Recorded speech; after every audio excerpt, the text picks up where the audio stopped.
Okay, today is 13th of August and we are at Salayatana Nikaya 35, chapter Salayatana Samyutta.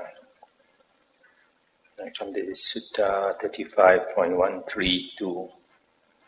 On one occasion, the Venerable Mahakachana was dwelling among the people of Avanti in a forest hut at Makarakata. Then a number of Brahmin youths, students of the Brahmin Lohicha, were collecting firewood, approached the Venerable Mahakachana's forest hut. Having approached, they stomped and trampled all around the hut, and in a boisterous and noisy manner, they played various pranks, saying, "These shaveling ascetics, menials, swarthy offspring of the Lord's feet, are honored, respected, esteemed, worshipped, and venerated by their servile devotees." Stop here for a moment. These Brahmins, because they are the priest sect, so they look down on Samanas. Samanas are the renunciants of other castes. These Brahmins, they are one caste, and all the other castes, if they renounce and become monks or ascetics, they're called Samanas. So these Brahmins believe that the Brahmins are born from the head of Brahma, God, whereas the other castes are born from the feet of Brahma. So now they know that these Buddha's disciples are respected and venerated by their devotees, so they are jealous, they don't like it, and they came outside the kuti and made a lot of noise. And the Venerable Mahakachana came out of his dwelling and said to those Brahmin youths, "Don't make any noise, boys. I will speak to you on the Dhamma." And this was said, those youths became silent. Then the Venerable Mahakachana addressed those youths with verses. "Those men of old who excelled in virtue, those Brahmins who recall the ancient rules, their sense doors guarded, well protected, dwelt having vanquished wrath within. They took delight in Dhamma and meditation, those Brahmins who recall the ancient rules. But these have fallen, claiming we recite, puffed up by clan, faring unrighteously, overcome by anger, armed with diverse weapons, they molest both the frail and the firm. For one with sense doors unguarded, all the vows he undertakes are vain, just like the wealth a man gains in a dream. Fasting and sleeping on the ground, bathing at dawn, study of the three Vedas, rough heights, metal locks and dirt, hymns, rules and vows, austerities, hypocrisy, bent staffs, ablutions. These emblems of the Brahmins are used to increase their worldly gains. A mind that is well concentrated, clear and free from blemish, tender towards all sentient beings. That is the path for attaining Brahma." Stop here for a moment. So here the Venerable Mahakachana was annoyed by these Brahmin youths. So to tell them off, he said, those ancient Brahmins, they really practiced the Dhamma and meditated. But nowadays, Brahmins are not like before. They bully others, and then their sense doors are unguarded, and then they do their rituals like fasting and sleeping on the ground, bathing at dawn, study the three Vedas, their books, wearing rough hides and matted locks and dirt when they do their sacrifices to heaven, and chanting their hymns and practicing their rules and vows and austerities. All that is hypocrisy, he says. All used to increase their worldly gains. So that will naturally make them angry. Then those Brahmin youths, angry and displeased, approached the Brahmin Lohicha and told him, this one should be Brahmana Lohicha, the holy man Brahmana. "See now, sir, you should know that the ascetic Mahakachana categorically denigrates and scorns the hymns of the Brahmins. And this was said, they went back to their teacher, the Brahmin Lohicha, and complained to the Brahmin Lohicha that this Mahakachana said past disparaging remarks about Brahmins. When this was said, the Brahmin Lohicha was angry and displeased. But then it occurred to him, it is not proper for me to abuse and revile the ascetic Mahakachana solely on the basis of what I have heard from these youths. Let me approach him and inquire. Then the Brahmin Lohicha, together with those Brahmin youths, approached the Venerable Mahakachana. He exchanged greetings with the Venerable Mahakachana, and when they had concluded their greetings and cordial talk, he sat down to one side and said, Master Kachana, did a number of Brahmin youths, my students, come this way while collecting firewood?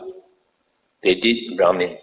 Did Master Kachana have any conversation with them? I did have a conversation with them, Brahmin. What kind of conversation did you have with them, Master Kachana? The conversation I had with those youths was like this. Those men of old who excelled in virtue, those Brahmins who recall the ancient rules, their sense doors guarded, well protected, dwelt having vanquished wrath within. They took delight in Dhamma and meditation, etc., etc., as before. Such was the conversation I had with those youths. And Lohicha asked, Master Kachana, you said now with sense doors unguarded. In what way, Master Kachana, is one with sense doors unguarded? And the Venerable Mahakachana said, Here, Brahmin, having seen a form with the eye, someone is intent upon a pleasing form and repelled by a displeasing form. He dwells without having set up mindfulness of the body, with a limited mind, and he does not understand as it really is that liberation by mind, liberation by wisdom, wherein those evil, unwholesome states cease without remainder. Similarly, having heard a sound, having smelt an odor, having tasted a taste, and recognized a touch and thoughts, someone is intent upon pleasing contact and repelled by a displeasing contact. He dwells without having set up mindfulness of the body, with a limited mind, and he does not understand as it really is that liberation by mind, liberation by wisdom, wherein those evil, unwholesome states cease without remainder. It is in such a way, Brahmin, that one is with sense doors unguarded. And the Brahmin said, It is wonderful, Master Kachana. It is amazing, Master Kachana, how Master Kachana has declared one whose sense doors are actually unguarded to be one with sense doors unguarded. But Master Kachana said, with sense doors guarded. In what way, Master Kachana, is one with sense doors guarded? Here, Brahmin, having seen a form with the eye, someone is not intent upon a pleasing form, and not repelled by a displeasing form. He dwells, having set up mindfulness of the body, with a measureless mind, and he understands as it really is that liberation by mind, liberation by wisdom, wherein those evil, unwholesome states cease without remainder. Similarly, for sounds, smells, tastes, touch, and thoughts, it is in such a way, Brahmin, that one is with sense doors guarded. It is wonderful, Master Kachana. It is amazing, Master Kachana, how Master Kachana has declared one whose sense doors are actually guarded to be one with sense doors guarded. Magnificent Master Kachana, magnificent Master Kachana. The Dhamma has been made clear in many ways by Master Kachana. From today, let Master Kachana remember me as a lay follower who has gone for refuge for life. Let Master Kachana approach the Lohicha family just as he approaches the families of the lay followers in Makarakata. The Brahmin youths and maidens there would pay homage to Master Kachana. They would stand up for him out of respect. They will offer him a seat and water, and that will lead to their welfare and happiness for a long time. It's the end of the sutta. So here, this Brahmin, he was a bit annoyed that the Venerable Mahakachana had spoken ill of Brahmins, but he came to find out actually whether this was what he said. Then Venerable Mahakachana was not shy to tell him exactly what he said. And he asked him about what he meant by sense doors unguarded and sense doors guarded. And when he heard the explanation, then he realized that this is a practicing monk. He really practices this, so he had a lot of respect. But unlike the Buddha's followers who take refuge with the Buddha, Dhamma and Sangha, you find here, I think, does he take refuge with the triple gem only with the Venerable Mahakachana? Oh yeah, I took refuge with the Buddha, Dhamma and Sangha. So generally, you find during the Buddha's days, that the Brahmins, they were a bit jealous of the Buddha and his disciples. Not only the Brahmins, other ascetics also, because the Buddha and his disciples, they were very well respected and well supported. So the others were not so well supported and respected, so they became jealous. The next sutta is 35.133. On one occasion, the Venerable Udayi was living at Kamanda in the Brahmin Todea's mango grove. Then a Brahmin youth, a student of the Brahmin lady of the Vera Hachani clan, approached the Venerable Udayi and greeted him. When they had concluded their greetings and cordial talk, he sat down to one side, and the Venerable Udayi instructed, exhorted, inspired and gladdened him with the Dhamma talk.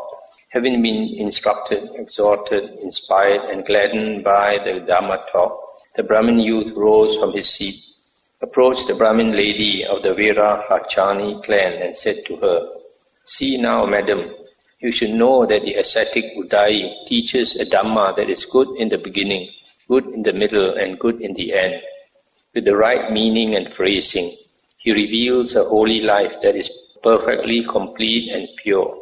Just stop here for a moment. So you see here, in the suttas, we find that the holy life explained by the Buddha and the Buddha's Arahant disciples is perfectly complete and pure. So the Buddha's teachings are complete and pure. So there's no need to add to the Buddha's teachings. A lot of later monks, they have added a lot of new books to the Buddha's teachings, which are not necessary. Because by adding the new books, they have distorted the Buddha's teachings.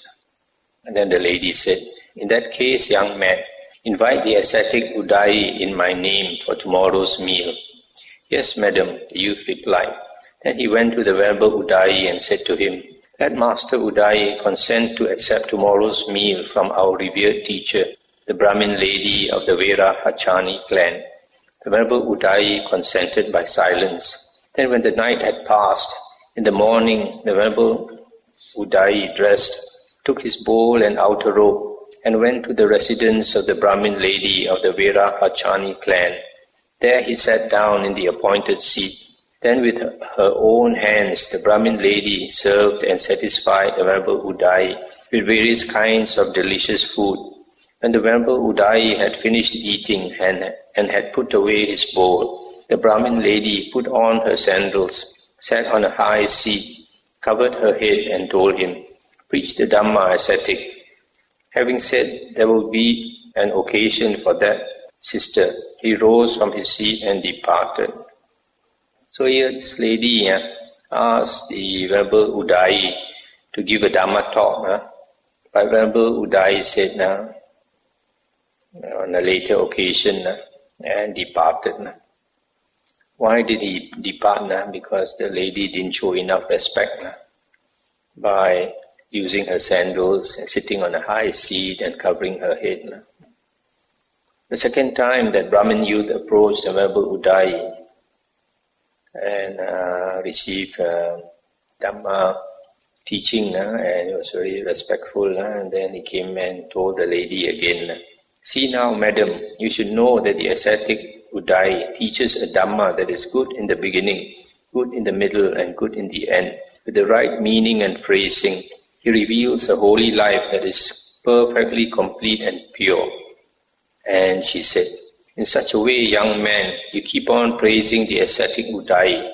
But when I told him, "Preach the Dhamma, ascetic," he said, "There will be an occasion for that, sister." And he rose from his seat and departed. And the youth said, "That, madam, was because you put on your sandals, sat down on a high seat, covered your head, and told him, 'Preach the Dhamma, ascetic.' For these worthies respect and revere the Dhamma." Stop here for a moment. So here the youth, the young man, told his teacher that you didn't show enough respect. You were wearing your sandals, and you sat on the highest seat and covered your head. And these parables, they respect the Dhamma, because the Dhamma is so worthy of respect, that if somebody behaves like this, does not show enough respect for the Dhamma, the monk will not teach. And then she said, "In that case, young man, invite the ascetic Uddai in my name for tomorrow's meal." "Yes, madam," he replied. Then he went to the Venerable Uddai and invited him, and the Venerable Uddai consented by silence. And similarly, the same thing happened. He came and had his meal, the lady served him and all that. When the Venerable Uddai had finished eating and had put away his bowl, the Brahmin lady removed her sandals, sat down on a low seat, uncovered her head, and said to him, "Venerable sir, what do the Arahants maintain must exist for there to be pleasure? And what is it that the Arahants maintain must cease to exist for there to be no pleasure and pain?" And the Venerable said, "Sister, the Arahants maintain that when the eye exists, there is pleasure and pain. And when the eye does not exist, there is no pleasure and pain. The Arahants maintain that when the ear exists, there is pleasure and pain. And when the ear does not exist, there is no pleasure and pain. Similarly, for the nose, tongue, body, and mind." And this was said, the Brahmin lady of the Verakachani clan said to the Venerable Uddai, "Magnificent Venerable Sir, magnificent Venerable Sir, the Dhamma has been made clear in many ways by Venerable Uddai, as though he were turning upright what had been turned upside down, revealing what was hidden, showing the way to one who was lost, or holding up a lamp in the dark for those with eyesight to see forms. I go for refuge to the Blessed One, to the Dhamma, and to the Bhikkhu Sangha. From today, let Master Uddai remember me as a lay follower who has gone for refuge for life." That's the end of the sutta. So when the second time, she invited this Venerable Uddai, after the meal, she knew what to do. She took off her sandals and covered her head, sat on a low seat, and then asked this question. And then the Venerable Uddai explained, for there to be pleasure and pain, there must be the six sense organs. When you have the six sense organs, then you have contact. When you have contact, then the feeling arises. So the feeling can be pleasant or painful. So similarly for all the other sense bases. So if there's no six sense doors, there's no contact, so there's no pleasure and pain, no feeling. So she was impressed by this, and she took refuge in the Triple Gem, and also lay follower of the Venerable Uddai. The next sutta, 35.135, the Buddha said, "Monks, it is a gain for you, it is well gained by you that you have obtained the opportunity for living the holy life. I have seen monks, the hell named contacts sixfold base. There, whatever form one sees with the eye is undesirable, never desirable, unlovely, never lovely, disagreeable, never agreeable. Similarly, whatever sounds one hears with the ear, whatever odor one smells, whatever taste one savors, whatever touch one feels, whatever thoughts one cognizes is undesirable, never desirable, unlovely, never lovely, disagreeable, never agreeable. It is a gain for you, monks." I'll stop here for a moment. So here the Buddha is saying that a monk who practices the holy life is very good. is very beneficial because the Buddha says he has seen the hell where all the sixfold contacts are painful. Whatever you see is frightening, painful. Whatever sounds you hear are so frightening, painful. Whatever smells, etc. Even the mind, on top of the physical suffering, even the mental torture these beings in hell experience. So because of that, the Buddha says, if we live the holy life, that is really good, because we are moving away from the direction of hell. If you don't live the holy life, and you don't attain, especially if you don't attain the stream entry and become an Arya, the chances that you will still go down to hell. And the Buddha continued, it is a gain for you monks, it is well gained by you that you have obtained the opportunity for living the holy life. I have seen monks, the heaven named contacts sixfold base. There whatever form one sees with the eye is desirable, never undesirable, lovely, never unlovely, agreeable, never disagreeable. Similarly, whatever sound one hears, whatever odor, taste, touch, and thoughts one cognizes is desirable, never undesirable, lovely, never unlovely, agreeable, never disagreeable. It's a gain for you monks, it is well gained by you that you have obtained the opportunity for living the holy life. So the second part, the Buddha says, he has seen the heavens where if you are in that heaven, all your six sense bases, all the contacts are lovely, desirable, agreeable. In other words, you will be very, very happy there. So the Buddha is hinting that if you practice the holy life sincerely, you will be able to attain rebirth in that heaven where you enjoy life for a long time. So this is just an incentive. It's an Indian belief that if you become a monk, practice the holy life, that heaven is assured for you. 35.136, the Buddha said, monks, devas and humans delight in forms, take delight in forms, rejoice in forms. With the change, fading away and cessation of forms, devas and humans dwell in suffering. Devas and humans delight in sounds, delight in odors, in taste, in touch, in thoughts. With the change, fading away and cessation of these sense objects, devas and humans dwell in suffering. Feel for a moment. So, heavenly beings and humans, we enjoy life through the six senses, sensual pleasures in terms of forms, sounds, smells, taste, touch and thoughts. But because these sense objects are impermanent, they will change and fade away, cease. So when this change happens, then we will suffer. But monks, the Tathagata, the Arahant, Sammasambuddha, has understood as they really are the origin and passing away, the gratification, danger and the escape in the case of forms. He does not take delight in forms, does not take delight in forms, does not rejoice in forms. With the change, fading away and cessation of forms, the Tathagata dwells happily. He has understood as they really are, the origin and passing away, gratification, danger and escape, in the case also of sounds, odors, taste, touch, thoughts.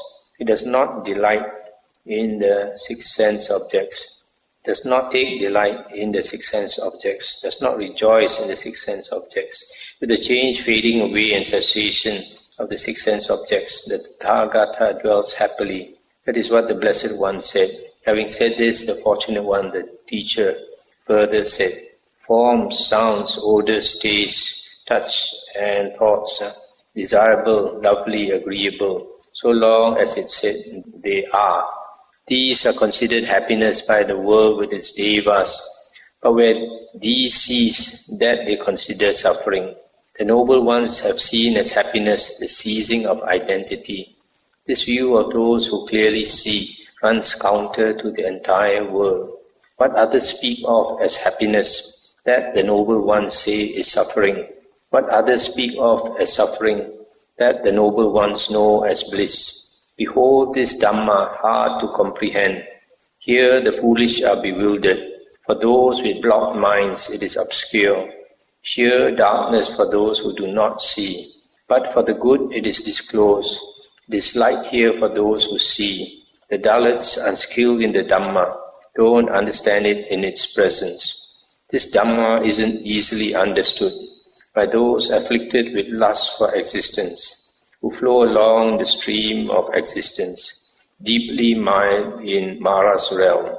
Who else apart from the noble ones are able to understand this state? When they have rightly known that state, the taintless ones are fully quenched. So, the noble disciples, Aryans, they do not take delight in the sense objects, worldly happiness. So when they change, because the six sense objects, in fact everything in the world must change.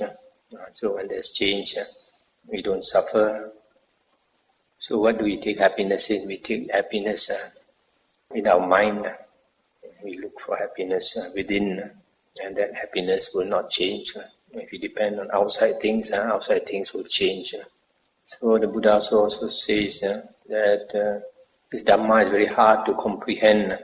Foolish people are bewildered, cannot understand at all. Sheer darkness for them. But for those people with wisdom can understand. Those people who practice the Dhamma, we are very different from worldly people. Worldly people like to laugh and joke and all that. People who spiritually mature, they're very serious. They don't laugh and joke like worldly people. Worldly people like to talk a lot. Find somebody always to talk and joke. But people who understand the Dhamma know that this world is suffering. So they are more serious. They don't look for somebody to talk and joke. Time is so precious. A lot of people don't understand. Time is very precious. Time goes by very fast. You waste your time very soon. You find you don't have time left. 35.146 Buddha said, monks, I will teach you new and old karma, the cessation of karma, and the way leading to the cessation of karma. Listen to that and attend closely. I will speak. And what monks is old karma? The eye is old karma, to be seen as generated and fashioned by volition, as something to be felt. The ear, nose, tongue, body and mind is old karma, to be seen as generated and fashioned by volition, as something to be felt. This is called old karma. And what monks is new karma? Whatever action one does now by body, speech or mind, this is called new karma. And what monks is the cessation of karma? When one reaches liberation through the cessation of bodily action, verbal action and mental action, this is called the cessation of karma. And what monks is the way leading to the cessation of karma? This noble eightfold path, that is right view, right thoughts, right speech, right action, right livelihood, right effort, right recollection, right concentration. Thus monks, I have taught old karma, I have taught new karma, I have taught the cessation of karma, I have taught the way leading to the cessation of karma. Whatever should be done, monks, by a compassionate teacher, out of compassion for his disciples, desiring their welfare, that I have done for you. These are the feet of trees, monks. These are empty huts. Meditate, monks. Do not be negligent, lest you regret it later. This is our instruction to you. It's the end of the sutta.